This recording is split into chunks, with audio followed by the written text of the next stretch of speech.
Coca-Cola তৃষ্ণার্তদের কাছে এক বোতল ঠান্ডা আনন্দ।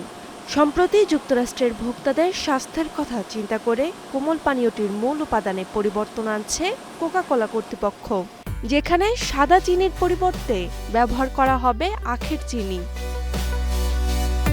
৪০ বছর ধরে যুক্তরাষ্ট্রের কোকা-কোলা তৈরিতে ব্যবহার হচ্ছে উচ্চ ফ্রুক্টোজ কর্ন সিরাপ। এটি মূলত মিষ্টি তরল, যা তুলনামূলক সস্তা ও সহজলভ্য। মেক্সিকো, ব্রিটেন ও অস্ট্রেলিয়াতে আগে থেকেই আখের চিনি ব্যবহার শুরু করেছে কোকা-কোলা।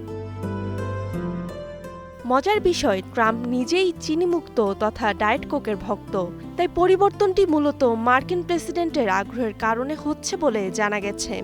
তবে কোকা-কোলা কর্তৃপক্ষ এখনও এই পরিবর্তনের বিষয়ে আনুষ্ঠানিক কোনো ঘোষণা দেয়নি। বিশ্বের বিভিন্ন অঞ্চলে পশ্চিমা শক্তির আগ্রাসনের প্রতিবাদে কোকা-কোলা বর্জনের প্রবণতা দেখা যায়। বিশেষ করে মুসলিম দেশগুলোতে এটি বেশি হয়। অন্যদিকে স্বাস্থ্য সচেতনতা ও স্বাদ নিয়েও আছে নানামুখী সমালোচনা। বাংলাদেশ সহ দক্ষিণ এশিয়ায় কোকা-কোলা প্রস্তুতকারী প্রতিষ্ঠানগুলি সাধারণত আখের চিনি ব্যবহার করে থাকে। এতে পানীয়টির স্বাদ হয় কোমল। অনেক ভোক্তার কাছে এটি প্রাকৃতিক স্বাদের পানীয়ও মনে হয়ে থাকে। এদিকে আখের চিনি নিয়ে আছে ভিন্ন মত।